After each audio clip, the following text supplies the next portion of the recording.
So the night that you got hurt, you did all this soul searching, the Facebook post. The rant. This is the worst thing ever. Right. Wondering if you should just pack it in, right? Yeah. Now that you're basically almost out the other side, you look back through this whole experience. How would you describe it? Well, I mean, it's one of those moments. You know, I think we all have moments like this in life where it just seems like that day is never going to end. You know, it just seems like the moment that you're in just feels like the darkest moment to you. You know, you personally feel like, I don't know if I can do this again. I don't know if I can come back, you know, and you have to issue that challenge to yourself and try to respond to it. Now, this past week, you're running around all over. You're introducing your new Kobe 9 shoe. Yeah, sure. I mean, you talked when you first got hurt about, hey, maybe I should just retire. You know, we look at Michael Jordan's post-retirement. He went into the merchandising, had his own shoe line. Could you imagine this, you know, being your full-time right now? Did you ever seriously consider it? Well, yeah, I mean, that night, absolutely, because it's, you know, you're tired, and I just finished my 17th year in the NBA, 17 years, and my body's hurting, and now I just ruptured my Achilles, and I know the amount of work it's going to take to try to get back to play, and it's like, do I really want to do this, you know? So, I mean, the finality becomes more realistic. Yeah. And as you said, I mean, look, you are getting on to that 20 years of tread on the tires, then you have this injury, trying to come back now. How good do you think you can be?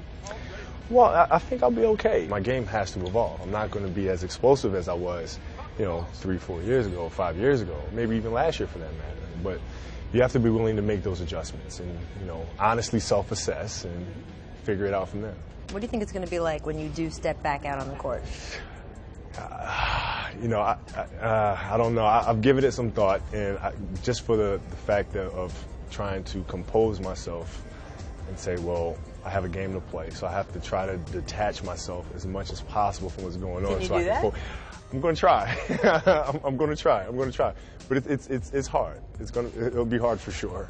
And you just signed a contract extension that got a lot of press. Sure. 2 more years, $48 million, and you will still, as a team, have cap room. But look, you do take up space with this contract, and if you took up a little less space, then you'd be able to sign more players. Sure. You are competitive. You want to win another title. Was there any point in your mind where you said, hey, maybe I should take less money so we can sign more guys? Well, yeah. I mean, the Lakers know that about me and felt like they could, you know, take care of me the way that they wanted to take care of me in terms of rewarding me for past performance and future performance, whatever it may be, and still build a championship contender. So they felt comfortable in being able to do that, and I'm not going to argue with that, that's for sure. But at the same time, I still think it's kind of it's weird because players are put in a position where they have to have those conversations. It's like, well, the owners want to complain about the cap, but they're the ones that instituted the cap to begin with. So don't complain about something that you instituted. Right, and talk about sacrificing for the team. Because and then all the that player stuff. is put in a position where he has to make a choice based on